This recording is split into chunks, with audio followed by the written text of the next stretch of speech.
set? Let's get rolling on the Clinton Fair. This is the first time I've ever given this presentation, and I've been working like a madman the last 2 days to make sure I know what I'm talking about. So bear with me here. All right. This is John Elliott Thayer from Lancaster. And he was without a doubt, the brains and the money behind the famous Clinton Fair.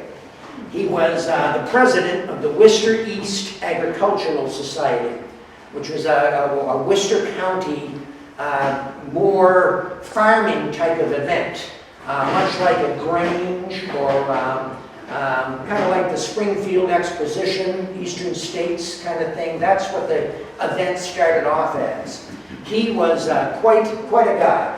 Of course, Harvard educated. His family is the one that brought the railroad to Lancaster, and that's why the station was called Thayer Station. You probably heard of the Bird Museum on Main Street, now on AUC property. That was his, all right, the Bird Museum. He was a collector of birds, and that was in later life. In earlier, when he was a younger man, he was into raising thoroughbred horses and race horses. And he ended up marrying a Forbes from Clinton, and that would be Franklin Forbes, so Franklin Street, Forbes School. And so he had money and he married into money, and tremendously influential. In some ways, like the Bigelows were to Clinton, Thayers certainly were to Lancaster. And this, of course, is where he lives. The house is still standing today. It's Maplehurst Farm up on George Hill Road in Lancaster behind AUC. That's where he raised his horses. Some of them were nationally known horses. And he was quite the shrewd businessman is what he was. I guess, I'll never know, but I guess back in those days, all the rich and influential people who were in the horsemanship field, they all raced their horses in Newport, Rhode Island. That was the place to go. That's where if you bought a new horse, you brought it to Newport, Rhode Island, and you raced it there, and everybody else could see what you bought and how it went and how fast it was and all of this. So this guy was because he ran the Agricultural Society in Worcester County pretty much, and they already had a trotting park, the driving park they called it, up on top of Greeley Hill. He decided that he bought a horse for $50,000. So in 1889, 1890, that was a lot of money. And he decided to do something really different. He said, I'm not bringing that horse that everybody wants to see. I'm not bringing that to Newport, Rhode Island. I'm going to race it on the top of Greeley Hill in Clinton. And needless to say, every millionaire and every kind of influential types from down and throughout New England ended up coming to the Clinton Fair instead of going to Newport. And that's how he kind of promoted this whole the Clinton Fair. So here it is today, and somebody asked me thinking I would know, and I should have, but I don't. Remember, the Clinton Fair started in 1889, all right? And yes, it was on the property that is now St. John's Cemetery. But first of all, there was no cemetery there until 1899. That's when they moved the 4,000 bodies from Cemetery Island behind Clinton High School and moved them up to Greeley Hill. So for the first 10 years of this fair, this was just all nothing but a big, huge open field, kind of a plateau right above town, beautiful scenery, fresh air, and so that's how it started. Once the Catholic bodies started to be buried, I believe, I know they came up the back road through like what they used to call Bates's Pit. Now there's a neighborhood there, and come in the back way. And I think what they did was they filled in the cemetery from the back going forward. So even by the time this ended in 1915, It's not like people were partying on the left and buried bodies on the right. It really almost, you know, it was almost two different areas, but that's how big it was. But I do believe they use this big open field that's to the left of the cemetery itself. And I was just up there the other day taking these pictures, and I didn't realize that they were just putting in a road. So they had been burying bodies on the left side for, somebody said 10 years, maybe 20 years, whatever. But up until that time, this was wide open all the way. Those are fairly new graves there. They really are. So I have a bunch of different pictures. Some of them are on display out there, and you'll see them. But here's the ticket office, and you can see just, of course, the way it was, that people, of course, dressed up. You know, today we go to church in our pajamas and things like that, you know, and you go to Walmart in your bathing suit and all that kind of stuff. But there, if it was the fair, it was usually 3 days long, usually a Thursday, Friday, and a Saturday, and you dressed up. You know, that was what you did. And you bought your tickets there, probably 25 cents or 50 cents to get in there. There was this big exhibition hall. And again, that's because it started pretty much as like a fruit, vegetable, cattle, pumpkins, like a true Grange type of show. Nothing really else other than that to begin with. And so I want to read a quick little passage from that. This was like the invitation that was in the Current back then. Said, you may be and you should be a contributor. If you have a choice horse or cow, or a favorite hog, sheep, goat, dog, rabbit, goose, hen, or parrot, don't be afraid to send it to the exhibition. If you have raised a plate of splendid apples, pears, peaches, or plums, or if your garden has produced a mammoth pumpkin, squash, carrot, turnip, or potato, do not be bashful, but pass the treasures along for others to see and enjoy. Do not allow any of your neighbors to beat you on the lines of cattle, fruit, or vegetables. So they were inviting everybody, and not just from Clinton, of course. This is central Massachusetts. And, you know, come on and take part. Kind of in some ways like Mayberry. I guess I've been watching too much Andy Griffith lately, but it's kind of like those types of things. You win a little blue ribbon if your pickles are the best, or something like that. And here's some pictures of the inside of that exhibition hall. You can see these are apples, but look at the big sign. It says West Boylston. So as a town, they said, here's West Boylston apples. And we have plenty of pictures. And they're the same thing, only the sign says Sterling, sign says Clinton, sign says, you know, whatever. That's what they did. Even flowers. If you had the best flowers in your garden, you could put them on display, and who knows, maybe win a blue ribbon. That was the idea of it. And this is from an old postcard, and they called it then a cattle show. And a cattle show it certainly was. This is an advertising piece.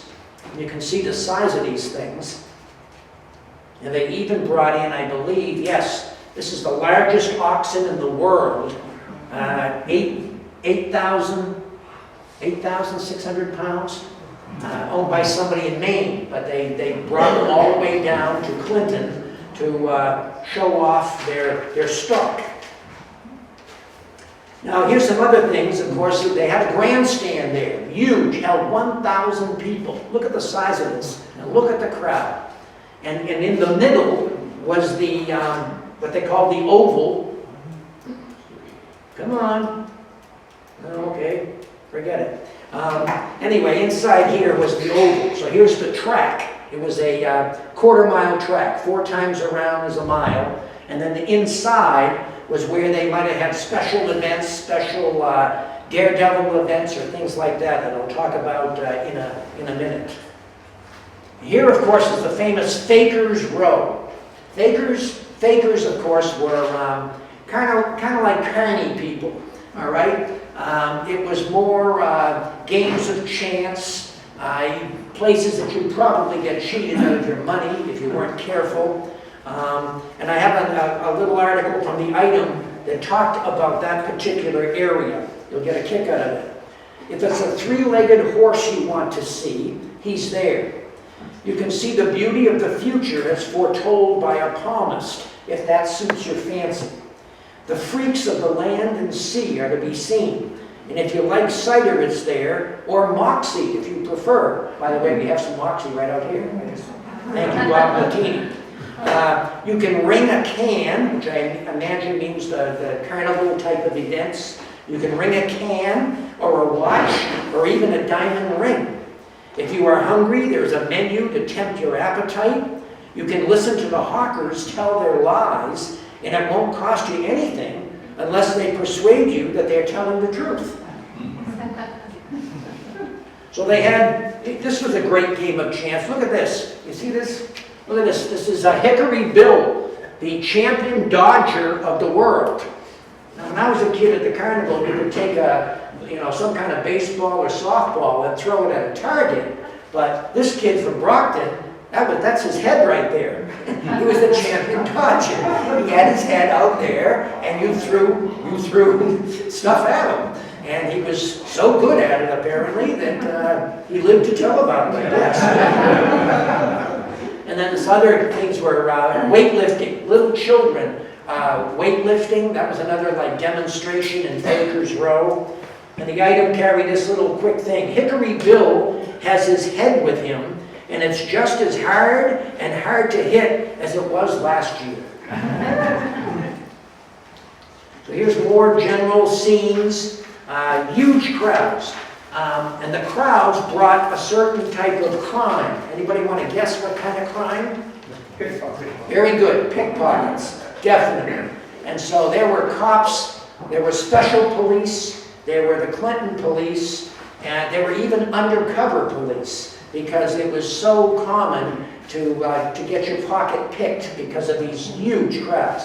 Crowds, remember, it's a 3-day event, but it was always consistently 25 to 35,000 people there in Clinton, coming to Clinton during those days. 25 to 35,000. They had tents set up. For instance, Clinton Hospital had a lunch tent, and the profits made went to Clinton Hospital. Here's more general scenes. There's the Moxie. Yeah, there you go.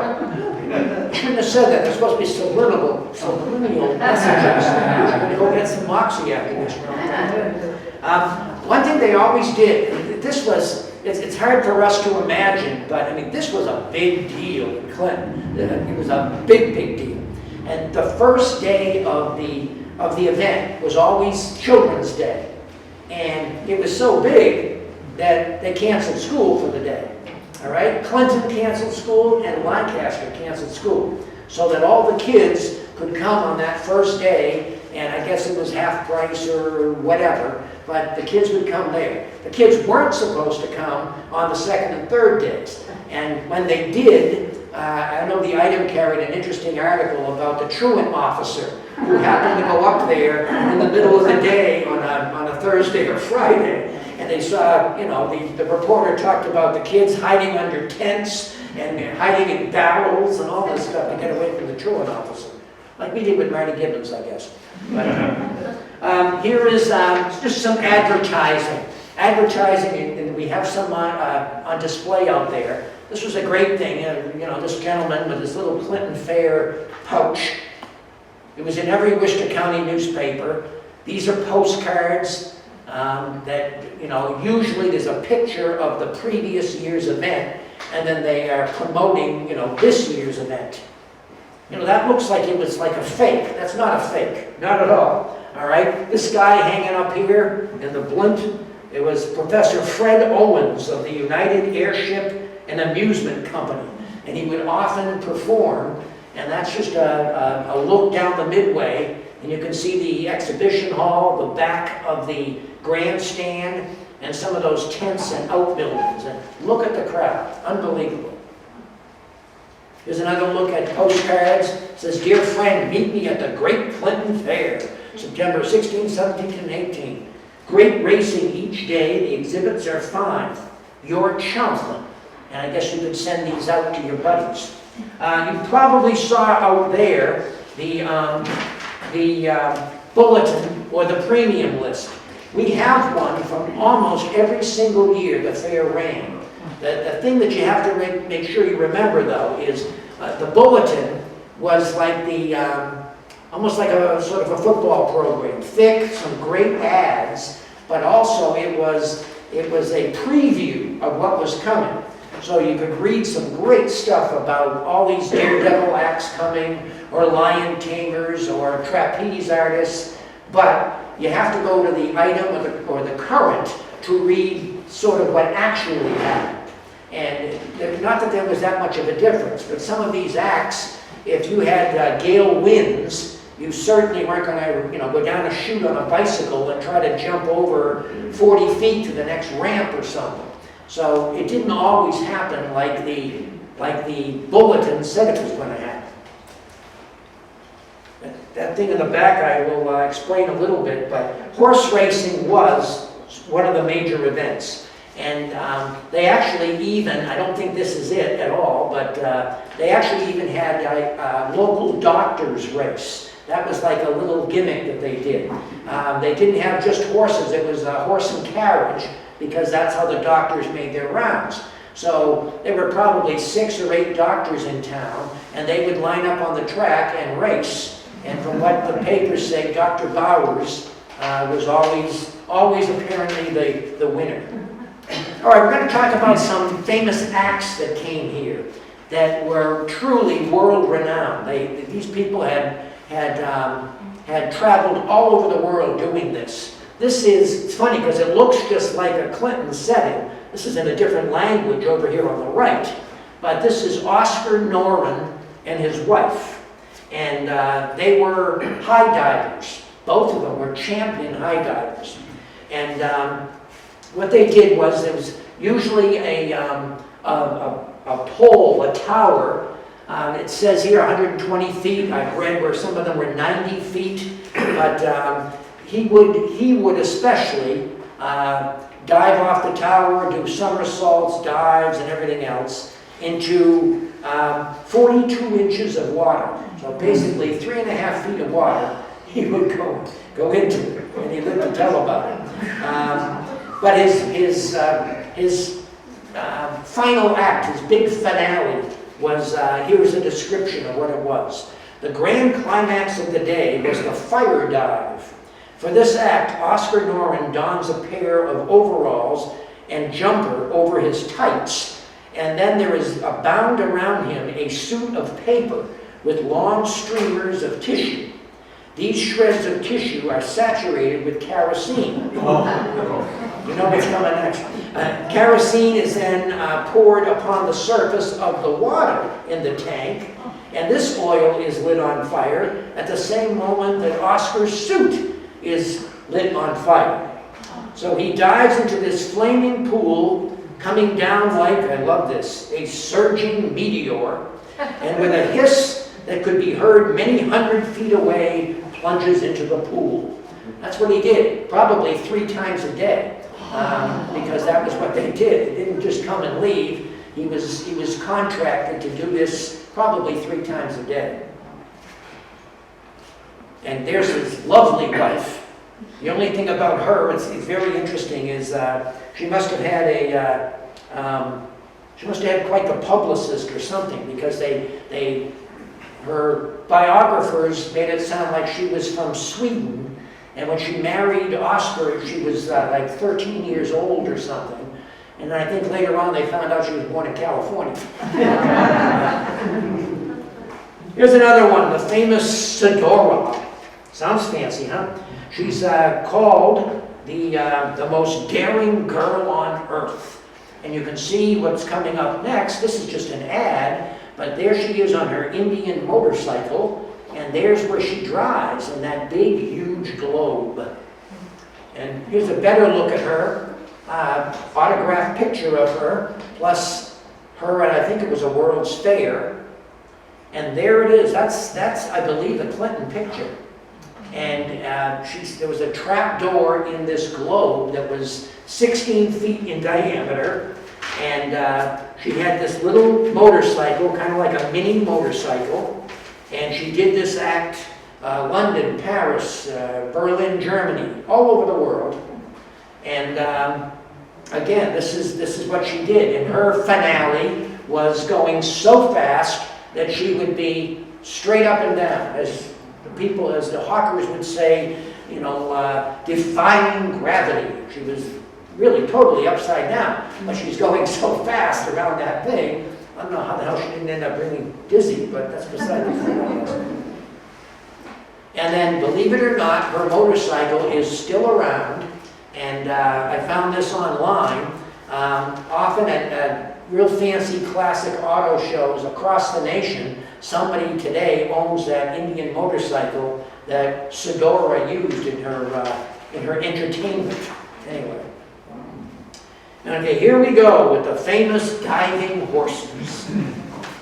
And it's funny because I did hear a lot of people, you were one, but I heard from many people that were really, I think they thought these horses were being totally mistreated or whatever. They would dive into water, and again, same with them. They entertained all over the world. The horses' names were King and Queen, and they even gave a private showing to the Prince of Wales.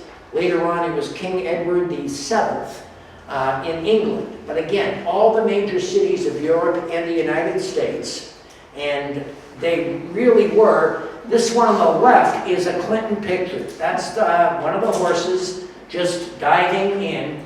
The other one to the right is diving into the ocean. I believe it was New Jersey or New York, somewhere there. And the thing is that they really dove.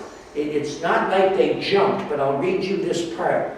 It says, to the average person, it seems impossible that an animal of that size could dive successfully from such a height.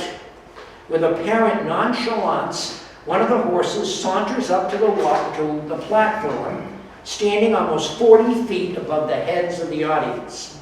The animal calmly surveys the crowd below and without the slightest hesitation makes the dive. The most wonderful part of the act is the fact that the animal does not jump into the water, but actually dives, striking the water with his forefeet. You can see diving in like someone would really dive in the Olympics or something. During the few seconds that elapse between the dive and the landing, the spectators stand breathless with astonishment and repressed excitement. And as the animal strikes the water, almost everybody's eyes close and a shudder passes through the crowd. Then as the horse calmly rises to the surface, shakes its head, swims around, and then a spontaneous burst of applause breaks forth and everybody joins in. The horse seems to take to the feet without a bit of fear and without any urging. And I don't know about in Clinton, but in a show shortly before their Clinton show, they had people from the animal treatment group, whatever it was at the time, that investigated because they were very concerned that these things were being mistreated or whipped. This thing would go up onto that platform all by itself, and at a certain time, just dive. And no whipping, no prodding, no nothing. They were trained to do that.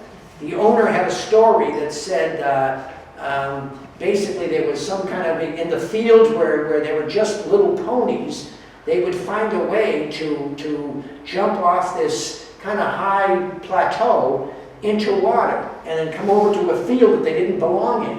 And every morning the owner would go out and see his horses over in this field when they weren't supposed to be there. They were supposed to be over there. And he got to thinking and therefore put it together and made it into quite a money maker.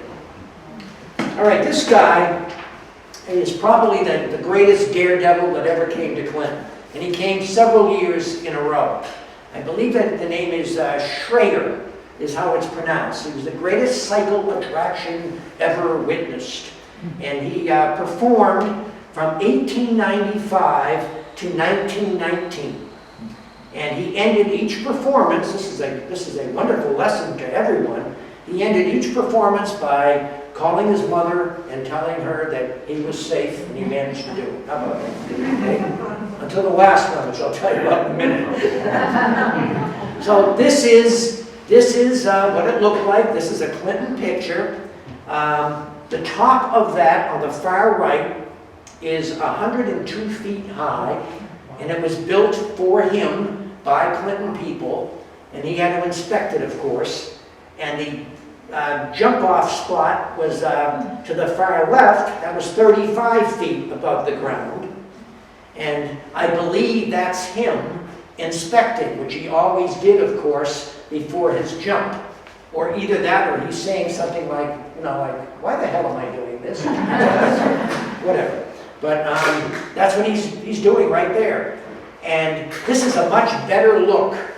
And I didn't explain really what he does. He goes down the chute on a bicycle, all right?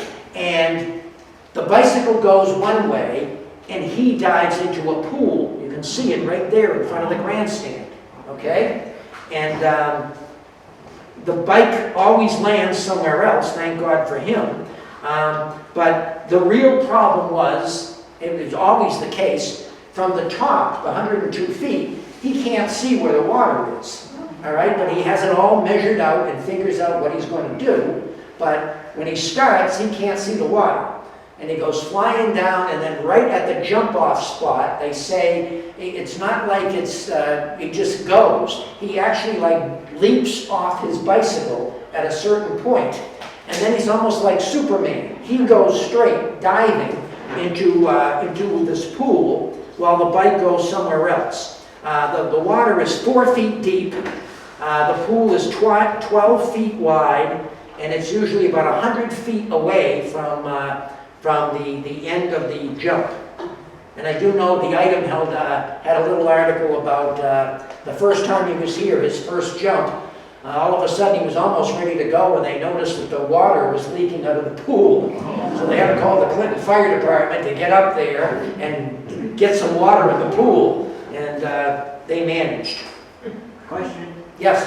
is that the same pool that the horses dove into? I don't know. And I don't think he was worried one way or the other about it. So this one on the left is from, I think, New Jersey, a picture. And you kind of get to see, not very much, but that's the bicycle, and there he is doing his Superman impression. This is a Clinton picture. And when you take a real good look at it, we have it on display in the other room, that's him that looks like a missile. But I think that's him going straight off, and right underneath is the bicycle. And, he did this for a living for almost 25 years. Imagine that, 25 years. And he always, of course, had to, he had a standing offer of $1,000. He dared anybody, I'll give you $1,000 if you try that trick. Needless to say, nobody was that stupid. But anyway, about 15 years after his Clinton performances, he did die doing this act. It was May of 1919, and he did this trick in New York in front of 25,000 people, including his wife and infant son. And he struck the side of the tank and was fatally injured. And they said it was his 2020 dive. So he had done this 2,020 times before and never missed. And he did this time. And he actually did it free, too. He was he was quite a philanthropist, too. Many times he would do these free things. This one happened to be for Salvation Army in New York. And he did it free. He paid all expenses, and he didn't charge to do it. And he ended up dead maybe a day later. Here's another kind that's a little bit safer. This guy's name was E.H. Honers, and he was called Cyclone. And he was kind of like an Evel Knievel type, a little bit more than what we might be used to today. He came down a chute much lower than the last guy and jumped across this pit or whatever to the other side of the ramp. And this is a Clinton picture of that. So we don't see him going down. That might even be him inspecting right there. But he went down the chute and then went over, not quite like the Grand Canyon or whatever Evel did that time, but and they even had trained monkeys do some of these things. You know, they go down the chute and round and round. We had all kinds of animal acts. Of course, that was all part of it. We had monkeys doing that. Hot air balloons and blimps and things like that were really big. That was kind of a new thing to us, and in little old Clinton, it probably was very unusual to see this kind of stuff that went on. So there was always hot air balloon rides, but there was some extra stuff to it, some real daredevil acts. They would give you rides if they wanted. There was a case of a woman on a swing under the basket, and she would parachute down once the balloon got high enough. That was a popular thing too over several years, where the balloon would go up and there'd be guys who just dive out of the balloon, dive out of the basket, but they had a parachute and they would come down and try to hit a target. Sometimes they'd come down in the middle of the woods, sometimes they'd come down in South Lancaster, and people would go looking for them to help them and bring them back to the park. So let me read you about the trapeze artist trick. Miss Ethel Heath. Ethel did a parachute jump. Shortly after 5 p.m., the big balloon was sent away with Miss Heath seated on a trapeze underneath the basket.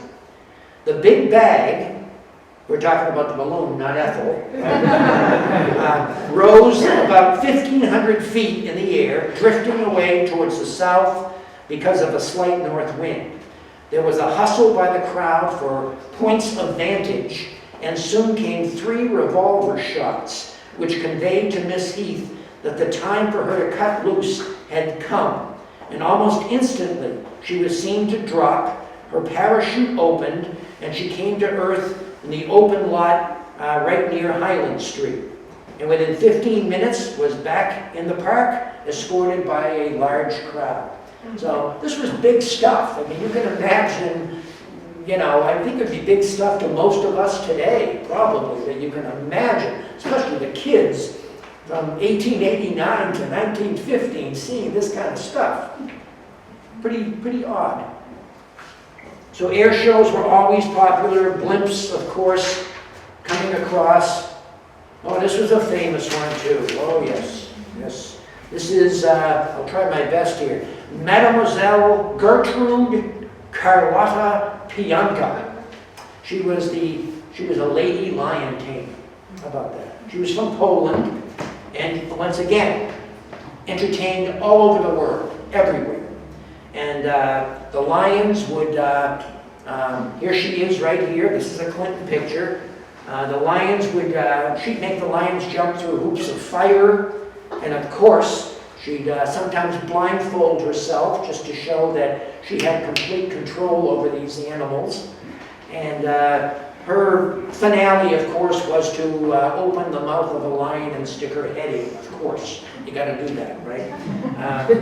So it's funny, here's probably the best picture of her right here in front. And this again is a Clinton picture. And the local paper said, Mademoiselle Pianka is not only the original lion tamer, but is reputed to be the handsomest woman in her line of work in the world. Which makes me think, how the hell many women are there? But she was the handsomest of all of them, apparently. All 2 of them, or whatever. Listen to this part. She is blonde, tall, has a splendid figure, and is always richly and attractively gowned. And a lady lion tamer. How about that? Well, then, of course, there were aerial acts, high wires, trapeze acts. This is just one of many of them. from Paris. Look at these outfits. How about that, huh? This is 1900 too.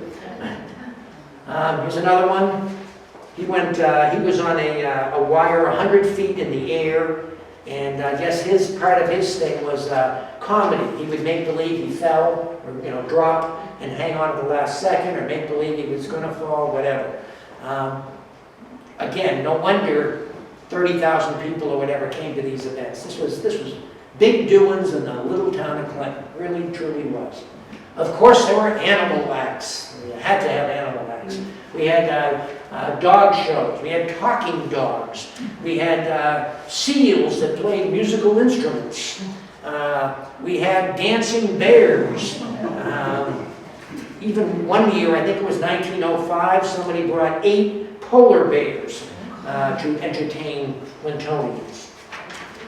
So here is another look at the grandstand on the left, and then on the right, that little, looks like a pagoda, was the judges' stands. So for any particular event that was going on, whoever was selected to be the judge of the event would be standing there, several of them probably in there so they could get a better look at what was going on. The grandstands were always full. They held 1,000 people. Imagine that. And special seats in the grandstand cost 50 cents.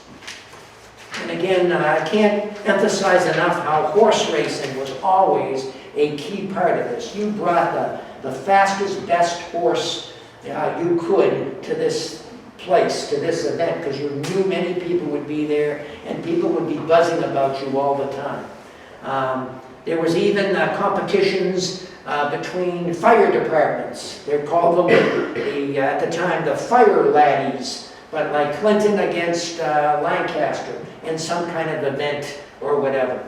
I never saw this one myself, but there was a Lillian Hoffman who performed once up there, I think in about 1910. She raced around the track standing on 2 horses. So, I think we saw that maybe on TV or in the movies, like a rodeo. This is a woman standing there, 1 foot on one horse, 1 foot on the other, dashing down the racetrack. Pretty big stuff. And there, look at how full it was at the time. And you can just imagine, and I've said it already several times, but just think of the joy it brought, especially kids from this town who I can't imagine would have seen too many of anything like this growing up. And I mean, I should talk. I'm not sure if I've seen much of this, and I'm old, but anyway. So here's the last of it, unfortunately, and I didn't put these in proper order. I should, but 1915 comes along, and I believe that was the last show. And I don't know what happened. The end was kind of sudden. But, you had an approaching World War I, maybe nothing going on in 1915, at least for us. But maybe the whole agricultural interest started to die off. And so from 1915 to 1922, you still had the driving park there. The grandstands and the buildings were all sitting there. But you'd get an occasional horse race, maybe neighbors or friends going up to use the park.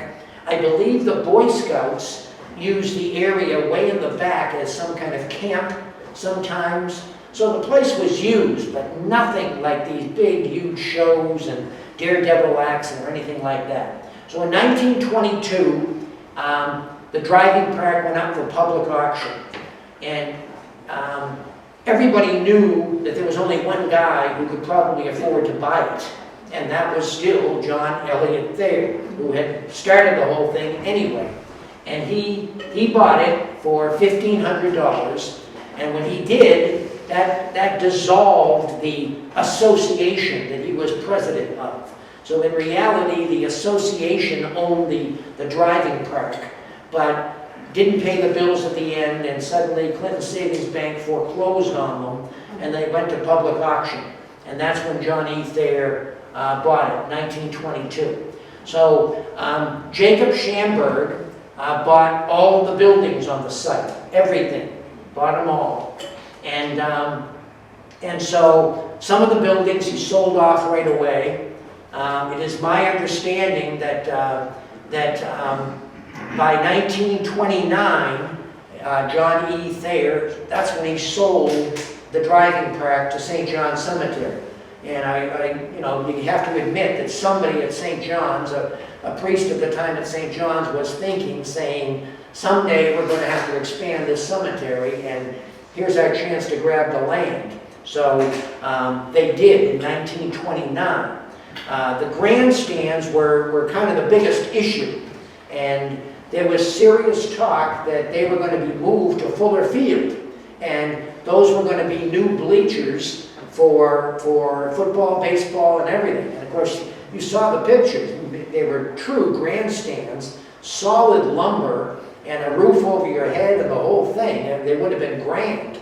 But for whatever the reason, the town didn't have a Parks and Rec board then, but it had some kind of recreation committee. And they decided, let's not do this. Let's forget that idea. So my understanding is that the lumber was sold off. And I know Elaine's not with us tonight, but she said she had relatives who built a cottage over at Bear Hill Pond, and she knew that she heard whatever, that the lumber that built the cottage, used to build the cottage, was from the grandstands. I guess it was really, high quality lumber, and so there's probably houses around town that were built with that wood. There must have been tons of it, obviously. So the ending was sudden, it really was. And again, St. John's Church obviously now uses it and then began to use it. I don't know how many bodies are buried at St. John's Cemetery, but that area was like the center of activity. And in closing, even if you looked at the Clinton history book from 1900, Clinton had a big celebration when we were 50 years old. And there was fireworks and athletic events and all these great things that the town turned out for. All of it was held up at the Clinton, the driving park where St. John's Cemetery is today. There was a baseball game up there, the married men against the single men. And stuff like that.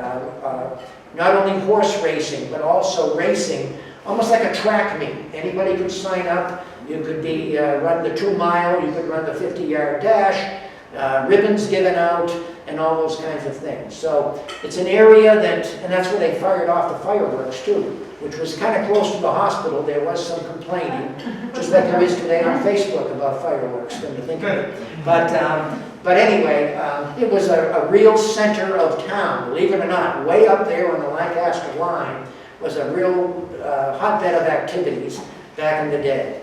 So, that is it. Do you have any questions for me? I got a question. Sure. You want to get the lights, Bob? Thanks. Is there any particular reason why it just ended? I don't know that. I think there just seemed to be a movement away from agricultural interests. With a war coming up was probably another thing. Obviously, the association that ran it wasn't paying their bills for whatever the reason. And the head honcho had to bail him out, and he had the money, so thank God he did. And again, I think a lot of people question about the business with the cemetery right there, but I don't really think the cemetery was probably anywhere near where the fair was. That's how much room was up there. And at the end, I think the park was 3 acres. And even today, there's tons of room up there. As I said, when I went up there the other day, I didn't know they put a road through. So as soon as you go up Greeley Hill, the very first left, all that open space, they are now planning it for, it's going to be a cemetery anyway, but there's a road now through, and that's what it's going to be used for. And that's what somebody thought of in 1922. So, the town line is pretty close. Is it Magnolia or Silver Street or whichever one? Yeah, somewhere there. That's why, especially in the early days, they called it the Clinton-Lancaster Driving Park. So how much of it was actually on Clinton Lane? I don't know. It probably was like 50-50 or roughly, and that's why the double name. Yeah. In Clinton we take it over, so pretty soon it It was the Clinton driving park. I can't believe the attendance, it's staggering. Yeah, it is, yeah. Where'd they park? They came on the train, yeah, parking, it was always parking. No, they came on the train mostly, and there was like a taxi service, I think it was for a dime. You could, you know, somebody was there, just like a modern taxi today, Uber, whatever, and you jump into the horse and buggy, and for 10 cents they would bring you up to the fair. Yes? I forget, but when was the last year of the fair and when was the flu epidemic? Oh, that's, yeah, 1915, and when was the flu epidemic? 17, 18? No, 1919. 1919, So it yes. wasn't associated with that? Yep. The only epidemic that ever hit up there was one year they had to cancel the cattle show because there was an outbreak of hoof and mouth disease, which some people would say still exists today in Clinton. Yes. There's over 12,000 graves at St. John. Is there really 12,000? Yeah. And that doesn't seem like much when you consider 4,000 came at the same time. Right. 4,000 came from the island behind Clinton High School. So they came at once. There might be multiple people in each grave. Well, yes, that's for sure, yes, yeah. Because I know when they moved them, they didn't even know how many were in there. They just kind of threw them all into one, and that was in the paper that way. Thank you for coming. Yeah.